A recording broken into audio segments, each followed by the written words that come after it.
Nggak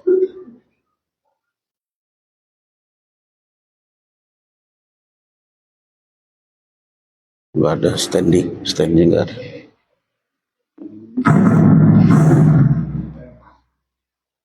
Bismillahirrahmanirrahim. Assalamualaikum warahmatullahi wabarakatuh.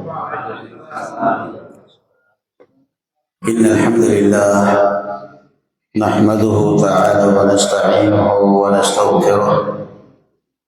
ونعوذ بالله من شرور أنفسنا وسيئات أعمالنا من يهده الله فلا مضل له ومن يضلل فلا هادي له أشهد أن لا إله إلا الله وحده لا شريك له وأشهد أن محمدا عبده ورسوله لا نبي بعده يا أيها الذين آمنوا اتقوا الله حق تقاته ولا تموتن إلا وأنتم مسلمون يا أيها الناس اتقوا ربكم الذي خلقكم من نفس واحدة وخلق منها زوجها وبث منهما رجالا كثيرا ونساء واتقوا الله الذي تساءلون به والأرحام إن الله كان عليكم رقيبا أما بعد Alhamdulillah, puji dan syukur kita panjatkan kehadirat Allah Subhanahu wa taala. Salawat serta salam semoga tetap dilimpahkan kepada Nabi kita Muhammad sallallahu alaihi wa ala alihi wasallam, pada keluarga beliau dan para sahabatnya serta para pengikutnya ila yaumiddin. Ma'asyiral ikhwati wal akhawatil kiram rahimani Allah wa iyyakum. Allah Subhanahu wa taala menciptakan manusia dalam wujud yang sangat sempurna namun terbatas. Alladzi khalaqa fasawwa, yang telah menciptakan manusia dengan serasi dan sempurna. Serasi dan sempurna. Bahkan makhluk yang paling sempurna adalah siapa? Manusia. Laqad khalaqnal insana fi ahsani taqwim. Sempurna, paling sempurna manusia. Akan tetapi Allah Azza wa Jalla juga membatasi. Walladzi qaddara fahada. Dan juga yang memberikan batas dan yang memberikan petunjuk. Sekarang kita berpikir, ketika bayi di dalam kandungan, dia bisa tahu jalan keluar itu siapa? Ada dokter yang bisa mengarahkan? Ada obat yang bisa mengarahkan? Yang tadinya posisi kaki di bawah, kepala di atas, begitu dia mau keluar saatnya mau masuk kehamilan 9 bulan, dia berputar bersiap di liang di tempat keluarnya. Siapa itu yang mengarahkan? Fahada. Allah yang memberikan insting, memberikan hidayah. Ketika dia lahir, yang mengarahkan, yang memberikan insting kepada bayi sehingga dia hanya mau menerima ASI, itu siapa? Ada andil dokter, ada andil manusia di situ. Dikasih obat oleh dokter supaya tahu bisa minum air susu ibu, bisa tahu cari susu. Tidak ada andil manusia sedikit pun. Yang ada di situ hanya kuasa siapa? Allah Subhanahu wa taala. Coba ada bayi lahir kamu kasih sempolan. Bayi lahir dikasih cilok. Enggak ada.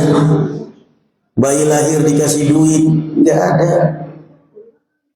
Kenapa? Hidayah. Alladzi khalaqa fasawwa walladzi qaddara fahada. Yang memberikan hidayah, yang memberikan petunjuk, yang memberikan insting kepada sang bayi. Dia lahir langsung mulutnya mencari susu ibunya. Itu siapa? Allah Subhanahu wa taala. Alladzi khalaqa fasawwa walladzi qaddara fahada. Yang memberikan ilham, yang memberikan insting kepada ayam. Ketika dia ngangkremin telurnya harus dibolak-balik. Yang kemudian diduplikat oleh manusia dalam bentuk mesin. Ya, ayam pun faham. Saya tidak mungkin stabil dengan satu kondisi. Saya harus berubah. Itu ayam. Ayam faham. Ini kalau saya ngangkremin telur saya dengan satu posisi seperti ini terus. Ini telur saya ini matang sebelah ini. Ini bisa jadi ayam saya, anak-anak saya cacat, kata ayam. Bagaimana supaya anak-anak saya ini keluar sempurna? Allah berikan insting bolak-balik, dibalik telurnya. Apalagi menjelang mau netas, nggak tidur itu semalaman ayamnya, terus dibolak-balik telurnya. Siapa yang memberi hidayah begitu? Allah. Jadi ayam pun faham, bayi pun faham bahwa saya tidak mungkin bertahan dengan satu kondisi kecuali saya harus berubah. Kalau saya ingin menghasilkan yang lebih baik, saya harus berubah. Sama manusia juga semestinya begitu. Makanya manusia ini kenapa ketika tidak menggunakan akalnya dengan baik, Allah katakan kal an'ami bal hum adall. Allah katakan manusia ini ketika akalnya tidak digunakan, mereka seperti binatang, bahkan lebih sesat, lebih rendah dari binatang. Kenapa? Binatang faham, bayi faham. Saya kalau dalam posisi seperti ini terus, kata bayi, dalam posisi kayak gini terus, kepala di atas, kaki di bawah, kalau saya keluar dengan posisi seperti ini, ya saya tersiksa dan ibu saya tersiksa. Iya, kalau keluarnya kakinya bareng, kalau keluarnya kaki satu duluan, keluar kaki satu duluan, satunya ketahan, otomatis ibu saya tersiksa, perutnya harus dibelah, sesar. Maka bayi pun faham, untuk bisa menyelamatkan nyawa saya dan nyawa ibu saya harus berubah. Saya harus berubah kondisi, saya harus berubah posisi. Dengan secara insting dari Allah, Allah berikan hidayah fahada, Allah takdirkan bayi itu berputar. Putar. Saya harus lebih baik.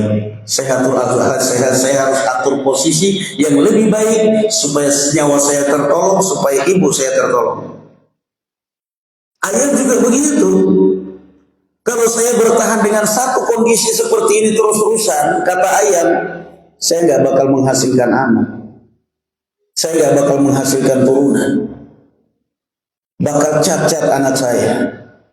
Maka ayam pun berpikir, ayam instingnya Allah berikan untuk bisa menghasilkan anak yang maksimal, yang baik, yang lebih baik. Saya harus berubah. Saya harus berubah posisi telur dibalik. Lalu sekarang berpikir kita daripada manusia-manusia yang tidak berpikiran berubah.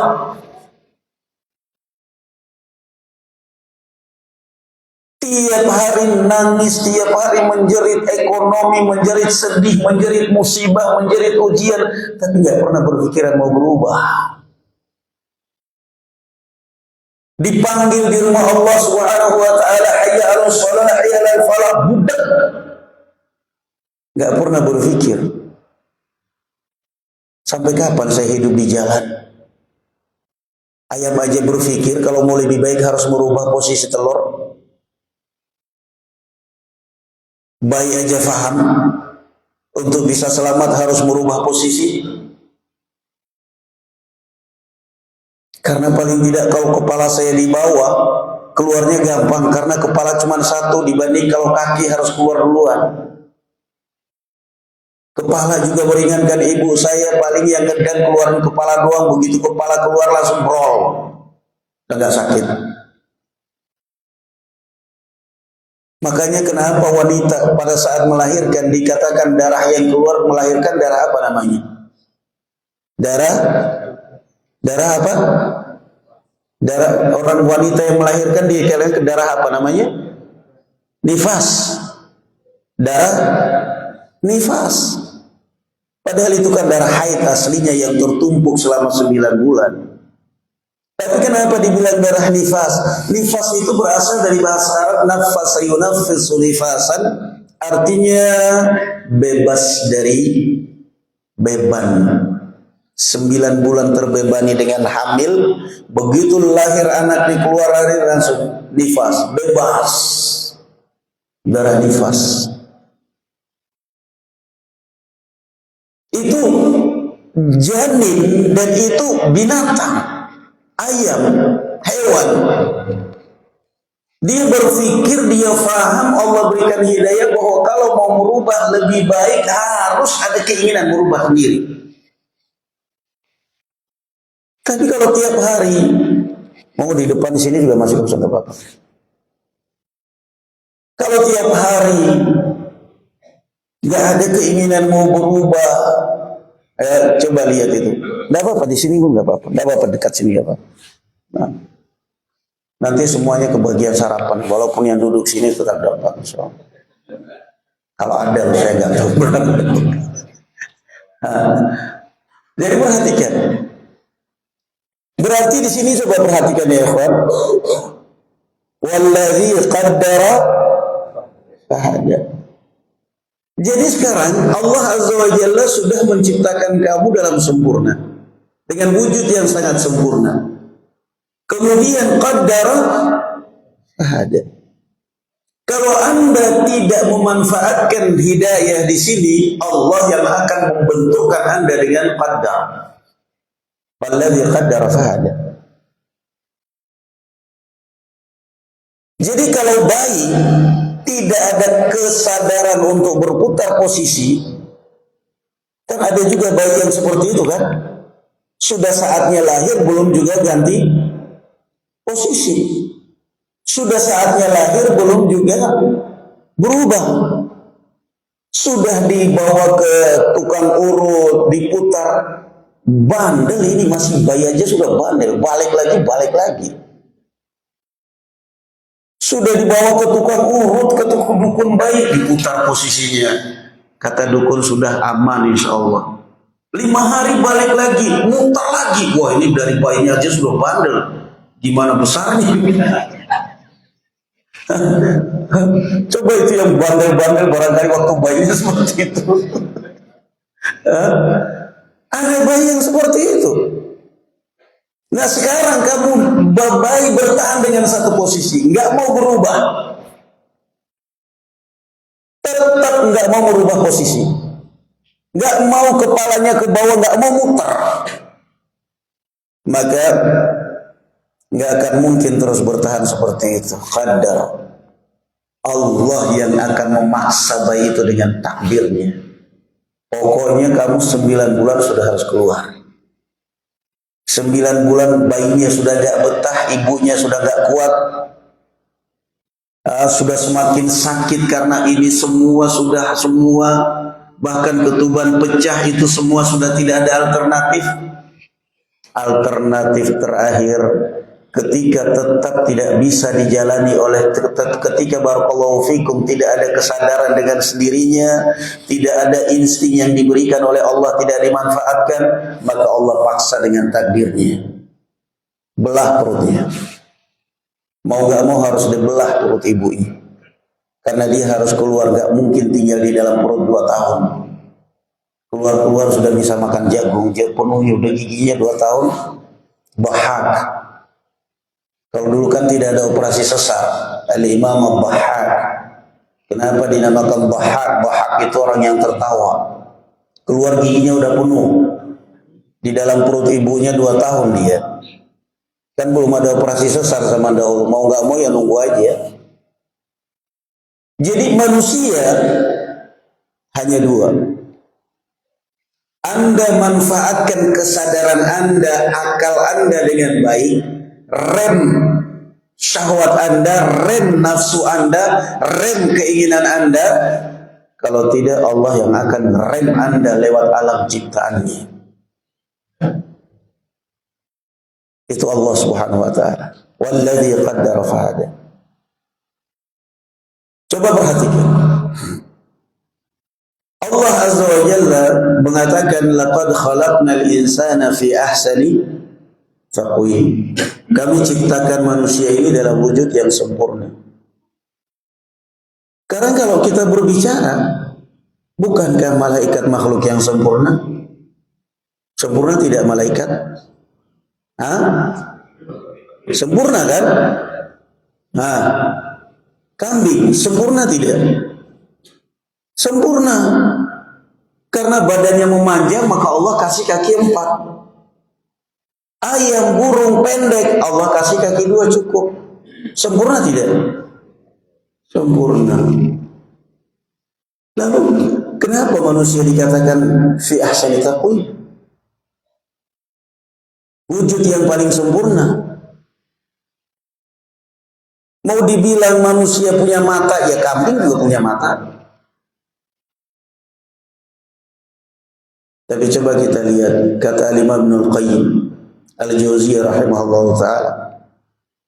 Allah Azza wa Jalla menciptakan malaikat sempurna. Dari mana malaikat tercipta? Dari cahaya. Sempurna. Sangat sempurna. Allah Azza wa Jalla ciptakan pada malaikat akal. Tapi malaikat ada kurangnya. Apa itu? Malaikat nggak punya perut, nggak punya nafsu, nggak punya syahwat. Kalau malaikat punya perut, punya nafsu, punya syahwat, bahaya kayak pejabat Indonesia, gampang disogok. Kalau sudah disogok, pulau pun dijual. Yang paling banyak disogok siapa? Malaikat maut. Yang mati hanya orang-orang miskin aja. Orang kaya gak ada yang mati. Mau butuh berapa malaikat maut? Jadi dari satu sisi malaikat sempurna. Allah ciptakan kepada mereka, Allah ciptakan mereka sempurna dan Allah letakkan kepada mereka akal. Tapi tetap aja gak punya perut, gak punya nafsu, gak punya syahwat. Makanya malaikat gak mikir kerja kayak kita. Kita ngaji gini aja mikir lihat jam kerja, ntar lagi telat jualannya ini. Malaikat enggak. Dia gak mikir itu. Karena dia gak punya perut, gak punya nafsu, gak punya syahwat. Sehingga mereka yusabbihuna al-laila wan nahara la yafturun. Mereka bertasbih, berzikir kepada Allah siang dan malam non-stop. Ya wajar. Mereka gak butuh makan, gak butuh nikah, gak butuh rumah. Yang pertama. Yang kedua, Allah ciptakan hewan, binatang. Dari mana mereka itu tercipta? Kalau malaikat kan tadi jelas dari cahaya, kalau jin dari api, kalau manusia dari tanah, kalau hewan dari air. Nah, dari air, waja'alna minal ma'i kulla syai'in hayy, dan kami ciptakan dari air segala sesuatu menjadi hidup. Dari air. Sekarang kita lihat binatang. Sempurna tidak ya kawan? Hah? Sempurna, tapi ada kelemahannya juga. Apa kelemahannya? Allah ciptakan pada hewan nafsu, syahwat, perut, tapi Allah tidak berikan pada hewan akal. Kurang tidak? Kurang. Makanya kalau kambing makan mulu kerjanya. Kalau udah ngelihat rumput nggak mikir ini kebun orang atau enggak, pokoknya makan, urusan majikan saya siapa suruh dia lepasin saya. Pokoknya yang penting nggak mikir ini punya tetangga sebelah, nggak pikir nanti mau ribut majikan saya. Pokoknya yang dosa majikan saya. Yang penting lihat rumput makan, itu urusan kambing. Antum ngasih kambing satu ikat rumput dengan satu ember berlian, milih mana itu kambing? Hah? Milih rumput, dasar kambing. Tapi kambing lebih jujur daripada pejabat. Kenapa? Dia milih rumput, ini hak saya. Berlian ini lebih berharga, tapi bukan milik saya. Gak berani saya kata kambing. Padahal kalau satu ember berlian dia ambil bisa beli rumput satu kabupaten. Tapi namanya juga kambing. Punya nafsu, punya syahwat, punya perut, tapi tidak punya akal. Berarti kurang tidak? Kurang, dari situ kurang dia.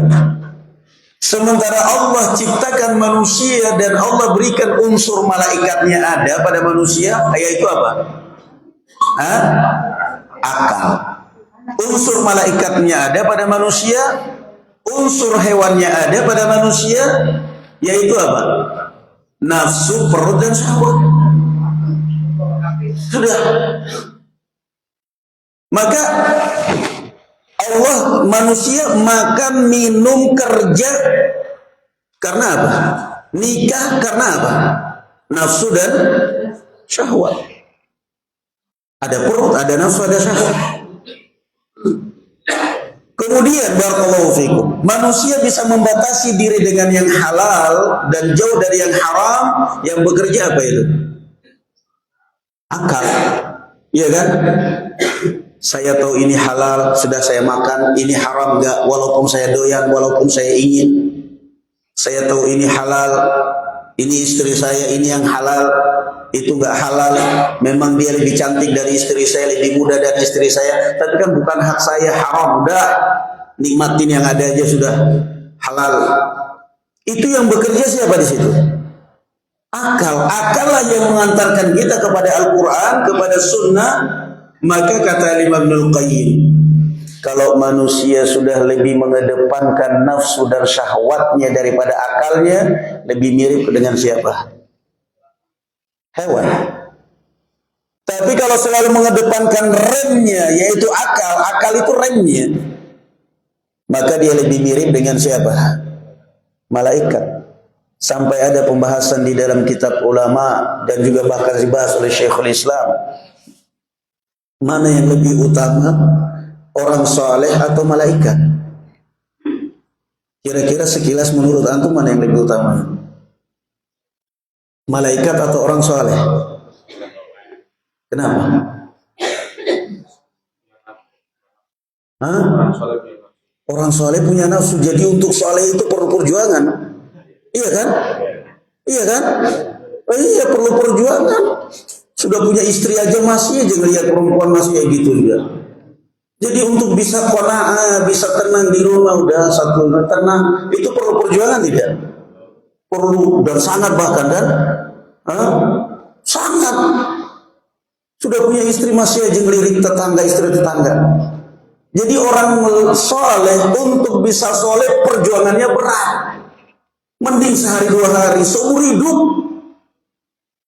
Sementara malaikat, ketika dia menjadi malaikat yang soleh, perlu perjuangan tidak? Enggak perlu, memang dia diciptakan dari soleh. Memang dia soleh dari sananya. Memang dia soleh dari unsurnya, cahaya. Memang dia soleh dari unsurnya.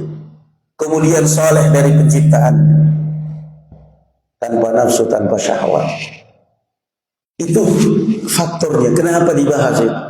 Sebagian ulama lebih mentarjih orang yang soleh lebih afdal daripada malaikat. Karena itu tadi berat. Nah, sekarang kita kembali. Itulah.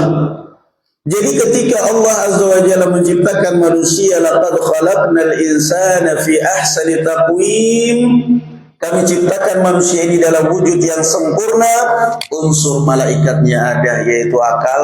Unsur hewannya ada, yaitu nafsu dan syahwat. Nafsu, syahwat, perut, ini gas. Ibarat kendaraan itu gas. Mobil ini gasnya, ini ngegas. Akal ini apanya? Rem. Sekarang Anda tinggal milih. Kata Allah Azza wa Jalla, "Alladzi khalaqa fasawwa walladzi qaddara fahada." Kata Allah Azza wa Jalla, wahai manusia, kamu sekarang mau nginjak gas terus atau mau mengendalikan dengan rem?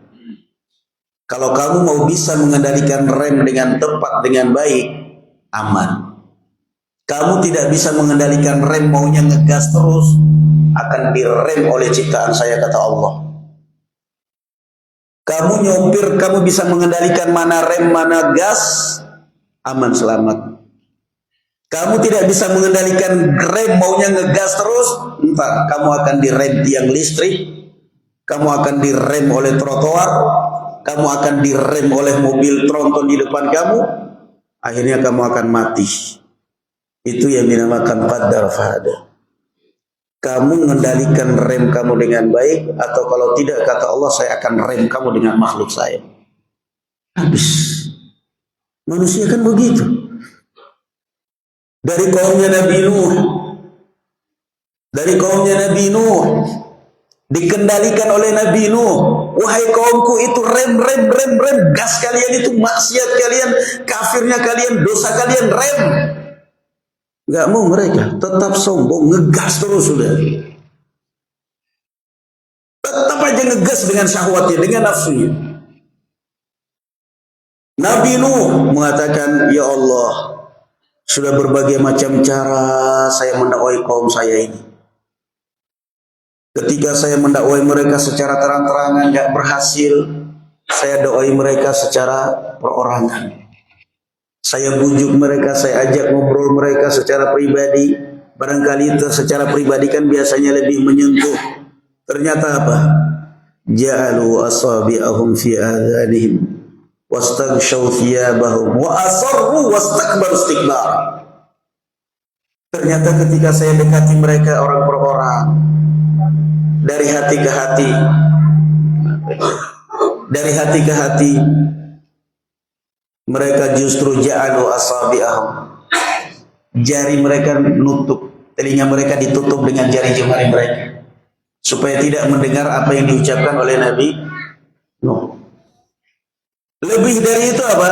Ja'alu asabi'ahum fi adhanihim, mereka menjadikan menutup telinga mereka dengan jari jemari mereka. Wastaghshaw thiyabahum. Apa karena ini?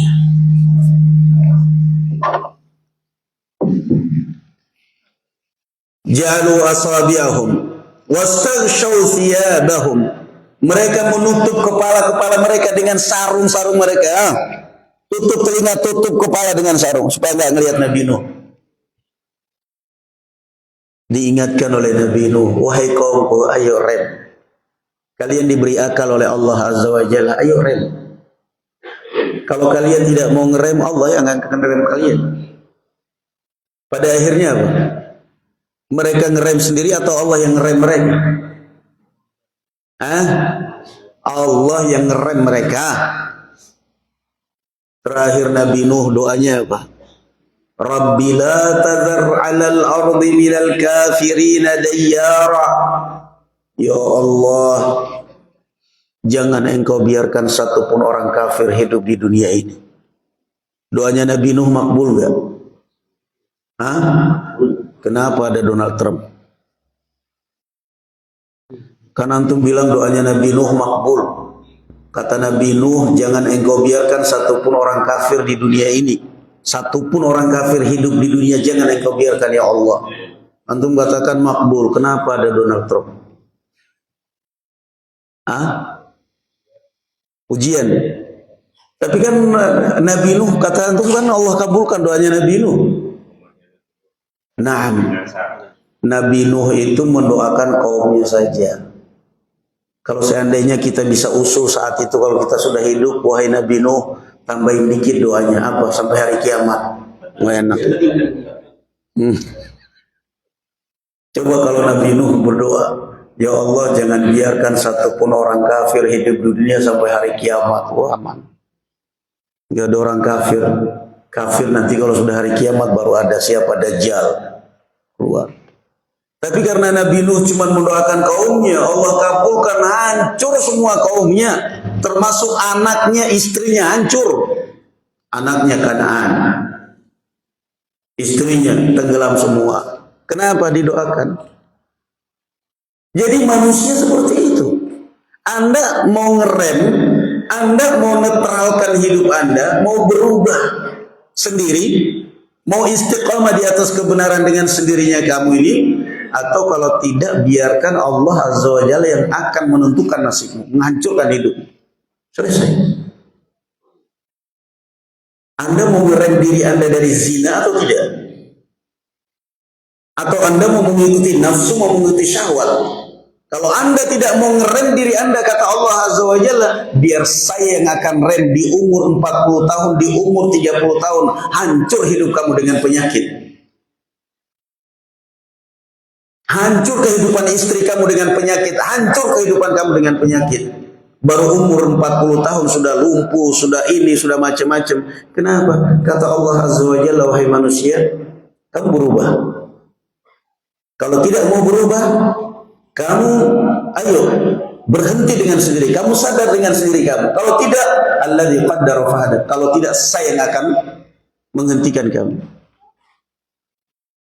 Kamu sadar dari mabuk-mabukan, kamu minum minuman keras, tinggalkan. Sadar wahai manusia. Kalau tidak, nanti takdir Allah yang akan menyadarkan kamu. Akhirnya apa? Mabuk, tidur di rel kereta api.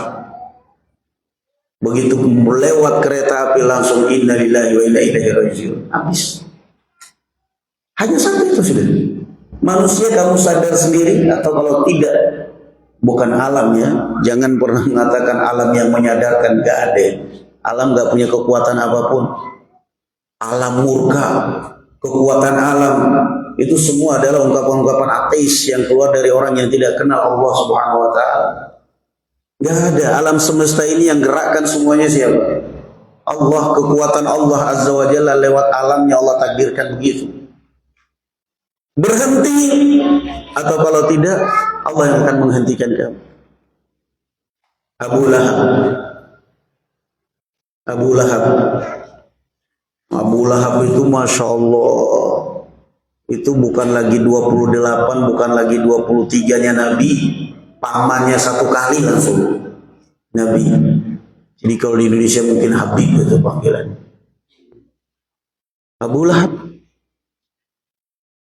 diingatkan oleh Rasulullah, diingatkan oleh siapapun, diingatkan oleh Al-Quran, diingat. Masya Allah. Oh begitu jahatnya. Ada juga orang-orang kafir dari keluarga Nabi Shallallahu Alaihi Wasallam, termasuk Abu Talib, tapi tidak sejahat Abu Lahab. Ada orang-orang kafir Quraisy, tapi tidak sejahat Abu Lahab. Abu Sufyan kafir saat itu. Tapi ini Abu Jahal, Abu Lahab ini benar-benar bukan hanya masalah agamanya yang rusak. Fitrahnya pun sudah rusak. Kenapa? Abu Thalib agamanya rusak, fitrahnya gak rusak. Kenapa? Ya bagaimanapun walaupun saya berseberangan dengan agamanya Muhammad, tapi dia ponakan saya. Tetap aja ketika Muhammad dicela, ya saya juga harus marah dong. Kenapa? Ponakan saya. Abu Thalib lebih waras bukan? Lebih waras. Lebih waras. Nah, dan Rasulullah SAW, Masya Allah, aman dakwah. Sementara Abu Lahab, kerabat diputus, agama rusak, kurang apa coba, habis. Permusuhan yang sangat berat, luar biasa. Rasulullah pergi dakwah di musim-musim haji, di pasar Uqad, diikuti dari belakang. Jangan kalian percaya Muhammad ini. Muhammad ini orangnya keponakan saya, dia ini sumburun, mumbatir, dia ini orang keluar dari keluarga besar kami ini. Ya Allah. Hanya satu, Abu Lahab, kamu mau sadar, kamu mau berhenti dengan sendirimu, atau kalau tidak saya akan hentikan kamu ya Abu Lahab. Tinggal milih. Ternyata dia enggak. Ternyata dia enggak mau berhenti dengan sendirinya. Siapa yang hentikan? Allah. Tabbat yada abi lahabi wa tabb. Ma agna anhu maluhu wa ma kasab. Sayasla naran dhata lahab. Wa imra'atuhu hammalatal hatab fi jidha hablum min masad. Tabbat yada itu belum begitu pengaruh. Tabbat yada abi lahab wa tab, hancur, binasa langsung. Meninggal di tengah jalan. Baunya, busuknya, anak-anaknya sampai malu dengan ayah seperti itu. Gak ada yang berani menguburkan baunya itu. Sampai sekarang pun baunya luar biasa. Jadi manusia ini sekarang kita berpikir, manusia, Anda ini mau sadar sendiri, atau kalau tidak nunggu Allah yang menyadarkan. Kalau sudah kekuatan Allah yang menyadarkan kita hanya dua, Allah merahmati kita atau Allah membinasakan kita. Kalau kemudian Allah menyadarkan kita, tiba-tiba kita sholat, kita hijrah, kita mulai ibadah, yang tadinya berandal, khamr, gelandangan, alkohol, tidur di pinggir jalan, kok tiba-tiba simpati dengan masjid, mau taklim, mau berubah.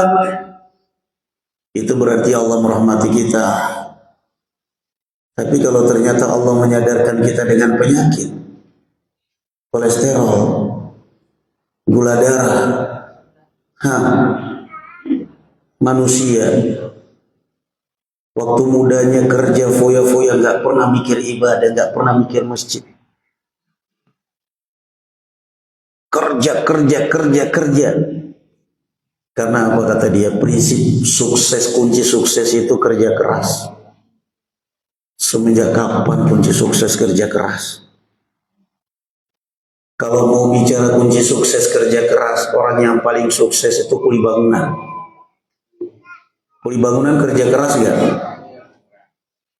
Ekstra keras. Suruh ngangkat batu. Siang-siang matahari menyengat panasnya, suruh masang atap sama majikan. Sementara kita yang gak terbiasa baru nyangkul 1-5 menit di depan rumah udah pinggangnya mau patah. Pulang ke rumah manja sama istri, diurutin dong mah, bikinin jamu. Kuli bangunan.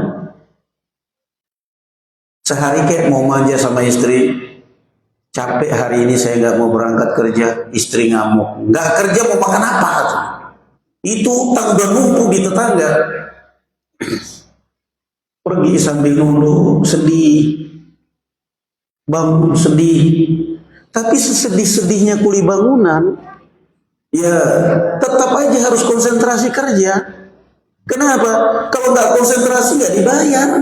Mau nggak mau harus pasang tali yang lurus sekali. Coba itu bangunan kalau kerjain rumah sendiri belepotan, lagi nggak konsentrasi kerja asal-asalan. Tapi ketika dia kerja serius lagi akhirnya sukses, dia enggak lah. Gajian hari Sabtu kipas-kipas lumayan, terima gajian, sampai di rumah dapat catatan dari istri, kurang malahan. Ya Allah, negur istri mah, jangan gitu dong mah, hargai dong capeknya suami. Paling enggak ya hargai dikit lah. Masa sih gajian 1 hari 1 pekan saya kerja gak megang warna merah sama sekali? Cerewet, diem. Ini uang bensin 20.000. Nepung jidat, ya Allah. Begini banget nasibnya istri katanya. Masya Allah banget. Ini mah koperasi simpan nanti pinjam. Udah, mau bicara ke kunci sukses adalah kerja keras. Kapitalis Yahudi, kunci sukses adalah takwa. Walau anna ahlal qura amanu wattaqu la fatahna alaihim barakatin minas sama'i wal ardh. Kalau seandainya penduduk suatu negeri mereka beriman dan bertakwa, kami akan bukakan pintu berkah dari langit dan dari bumi. Nah, jadi subhanallah, manusia hanya 2. Kamu sadarkan diri kamu sendiri, atau kalau tidak saya menyadarkan, kata Allah Subhanahu wa taala. Maka ingat, kita tercipta bukan untuk kerja, bukan untuk dunia. Kita tercipta untuk ibadah. Jangan sampai dibalik, kerjanya nomor satu, ibadahnya sampingan. Sadar, kalau enggak Allah yang akan menyadarkan. Manusia ini seringnya lupa daratan. Waktu muda hidupnya susah, kerja sibuk, kerja berat, ngelihat orang makan di restoran ngiler, makan sate kambing mahal ngiler. Allah pingin tapi gak ada duit. Begitu sudah umur 40 tahun, 30 tahun sudah sukses, jangankan makan di restoran, beli restorannya aja sanggup. Tapi apa? Udah mulai sakit-sakitan, makan sate kolesterol, makan di restoran darah naik. Nah, mikir sekarang, ya Allah, seperti kayak gini banget hidup ya. Waktu dulu saya belum punya duit, pingin makan enak, gak bisa bayar. Sekarang giliran saya punya duit, pingin makan enak, bisa bayar, sakit-sakitan. Kata dokter, Bapak tidak boleh makan burger, tidak boleh makan daging. Innalillahi wa inna ilaihi raji'un. Uang saya untuk apa, Dok? Untuk warismu. Bapak tidak boleh makan daging, Bapak nggak boleh makan daging ikan. Terus yang boleh saya makan apa, Dok? Singkong. Singkong yang boleh kamu makan. Lauknya apa? Daun singkong. Astagfirullahaladzim. Dulu waktu saya muda pingin makan enak, gak ada duit. Giliran sudah ada duit, pingin makan enak, sudah direm oleh Allah. Tak segitu. Silahkan. Masuk rumah sakit lagi, datang dokter meriksa. Bapak habis makan seafood ya? Mau bilang iya, takut. Mungkin dong, tadi istri yang masak soalnya. Bapak habis makan kepiting, habis makan udang. Oh iya, kepiting udang enak. Ibu-ibu kenapa ngobrol ibu-ibu? Oh ibu-ibu, tolong ya ibu-ibu ya, jangan ada yang ngobrol. Pokoknya kalau taklim gantian lah. Kasihan yang lain mau dengar ini tuh. Alhamdulillah udah diam. Jadi sekali lagi barakallahu fikum, hidup itu hanya dua. Anda mau sadar dengan sendirinya, atau kalau tidak Allah yang akan menyadarkan Anda. Entah itu dengan musibah, entah itu dengan penyakit. Kaumnya Nabi Nuh ini sampai 6:30 ya. Taib sampai 6:30, alhamdulillah. Gak usah lama-lama, yang penting sadar. Jangan sadar kalau di masjid, di luar masjid kumat.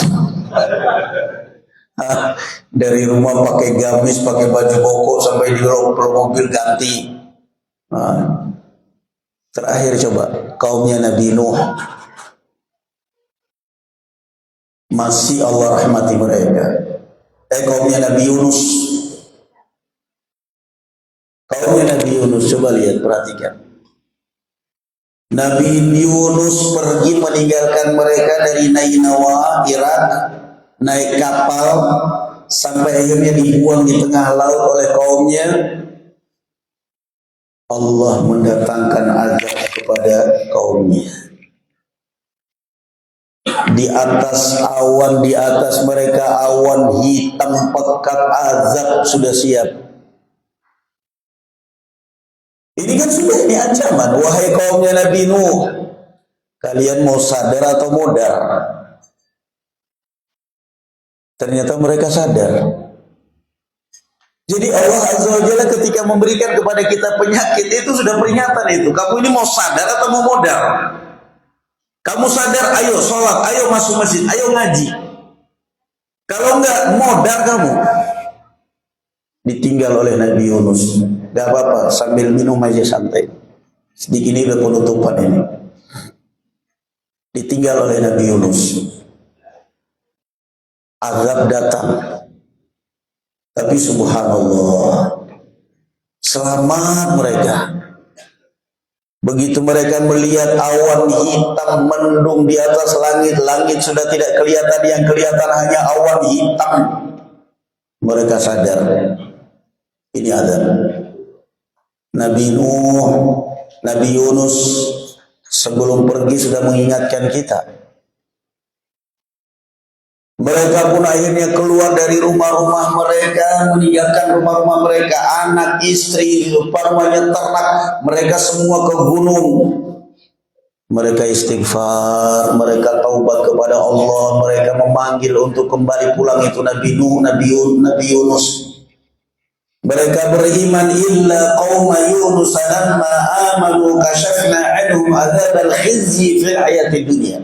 Kaumnya Nabi Yunus, Allah mengirim kepada mereka azab. Mau sadar atau mau modal ini kalian ini? Mereka sadar. Mereka beriman semuanya. Beriman semuanya, Allah singkirkan dari mereka azab. Sementara Nabi mereka berjuang di dalam perut ikan. Satu-satunya manusia di bumi ini yang lahir 2 kali, Nabi Yunus. Lahir dari rahim ibunya, lahir dari rahim ikan. Nah, mereka beriman. Akhirnya setelah perjuangan yang begitu berat, Nabi Yunus kembali ke negerinya Nainawa. Mereka semua sudah beriman. Wa arsalnahu ila mi'ati alfin aw yazidun. Dan kami utus Nabi Yunus kepada 100.000 umat atau bahkan lebih. Nah, jadi sekali lagi coba diperhatikan. Manusia itu mau sadar atau nunggu Allah yang menyadarkan kamu? Yang paling enak mana? Sadar sendiri apa nunggu Allah yang menyadarkan? Sadar sendiri. Innallaha la yughayyiru ma biqaumin. Mau ingin berubah, rubah diri kamu dulu. Kalau sudah hijrah, sudah istiqamah. Nah, ada orang kadang-kadang hijrah dari merokok yang tadinya merokok. Habis itu dia taubat, saya nggak merokok lagi. Tapi kalau melihat orang merokok, ngeliatin terus sambil kecap-kecap. Lama-kelamaan jarinya masuk. Akhirnya sembunyi-sembunyi, diam-diam. Nggak ada ikhwan, nggak ada istri. Tapi kan bau rokok itu nggak bisa didustakan. Bau mulut, bau badan itu nggak bisa didustakan. Akhirnya apa? Kembali lagi. Antum apa? Perasaan tuh antum sudah nggak mau merokok, nggak kuat Ustaz. Saya sudah berusaha, saya sudah kadzab. Demi Allah saya nggak kuat Ustaz, kadzab. Semenjak kapan ada orang nggak kuat meninggalkan rokok? Aneh nggak? Coba kalau kamu bulan suci Ramadan, buktinya kuat puasa. Buktinya kuat puasa. Berarti kembalinya kepada apa ya, kawan? Niat. Saya sudah niat bohong. Saya sudah niat bohong. Kalau kamu niat nggak bakal. Niatnya tanggung, niatnya nyoba-nyoba. Tapi kalau kamu niatkan benar-benar, Masya Allah. Ya Allah, tolonglah aku ya Allah. Saya akan berhenti merokok. Sebagai gantinya uang rokok saya setiap hari saya masukkan di kotak infak masjid. Jangan ngeliatin orang merokok terus. Ngeliatin langsung tutup mata, buang. Jangan nyiumin bau asap rokok. Itu contoh sederhana. Kalau orang yang benar-benar mau hijrah, barakallahu fikum, azam, niat. Kata Rasulullah, intasduqillaha yasdukka. Kalau kamu benar-benar niat karena Allah, Allah akan menolong kamu. Jadi bukan masalah saya berat, saya ini. Niat intinya, kembali kepada niat. Kalau Allah lihat niat kamu itu benar-benar tulus dan ikhlas, Allah akan bantu kamu. Tapi kalau kamu niatnya setengah-setengah, mainan, ya Allah, kadang-kadang kita mikir apa? Kalau kita bicara misalnya orang kaya, kalau dia orang kaya terus merokok, ya mau dibilang apa ya, tetap ya tidak boleh sebenarnya, cuman ya artinya intinya dia kaya lah, ringan lah beli rokok. Ini sudah miskin melarat beli rokok non-stop, aneh. Saya pernah pesan suatu pada orang, Pak, tolong Pak, ini transfer dulu mesin apa gitu ya, tolong transfer dulu 200 dulu aja untuk Ya DP sama itu uang rokok. Apa? Bapak merokok ya? Iya Pak. Enggak. Saya mau ngasih uang kalau mau merokok. Ya udah Pak, untuk beli superpak boleh, tapi kalau untuk beli rokok saya nggak ngasih. Begitu jadi saya ke rumahnya, saya ambil di hadapan istri sama anak. Bapak merokok berapa per hari? Uang rokok Bapak berapa? 30.000. Uang jajan anak-anakmu berapa? 5.000 per hari. Jangan salahkan kalau anakmu bakal dendam pada kamu. Maksudnya Ustaz, ya sekarang kamu mikir, hanya untuk asap mulut kamu 30.000 harus kamu penuhi. Anakmu yang semestinya pertumbuhan dia harus sehat, kamu kasih uang jajan senang 5.000. Apa dia gak dendam? Hah? Istrimu juga kayak gitu, tiap hari kamu suguhin bau asap rokok. Masih juga. Iya ya. Sekarang aja anak-anak saya pada ngomel, pada ngomong, Bapak kalau untuk rokok gak boleh ditawar-tawar, giliran kita uang jajan. Nah sudah tuh siap-siap. Mau berhenti sendiri atau nunggu anak-anakmu yang bakal menghentikan kamu dengan durhaka kepada kamu. Terserah, saya cuma ambil pesanan, wassalamualaikum. Dia gitu. Mikir dia, kata istrinya, rasain. Kata istrinya, rasain. Dan kamu bau badan kamu bau rokok. Ya tapi istri saya senang gak ada lagi. Ntar kalau istri kamu selingkuh baru tahu diri. Bau badan kayak gini saya dekat kamu aja bau sekali kok. Nanti suatu saat kamu tidak berhenti, kamu tidak sadar, anakmu bakal durhaka. Dendam. Kamu bisa nunda beli beras untuk kebutuhan keluarga, bisa nunda uang anak-anak, padahal itu kewajiban kamu pendidikan mereka. Tapi rokok nggak bisa ditunda. Nah, maaf ya kalau di sini ada yang merokok nggak apa-apa. Kalau tersinggung jangan, tapi tobat aja. Kalau di sini barangkali ada yang merokok, maaf, saya nggak menyinggung, cuma nyuruh tobat saja. Nggak ada gunanya. Sudah ekonomi susah, hidup susah, dapat duit susah, merokok. Jangan ya ikhwan barakallahu fikum, karena terakhir kita ambil pelajaran dari kisah Nabi Yunus tadi apa ya ikhwan? Allah itu memberikan, menjamin kebutuhan kita, bukan menjamin gaya hidup.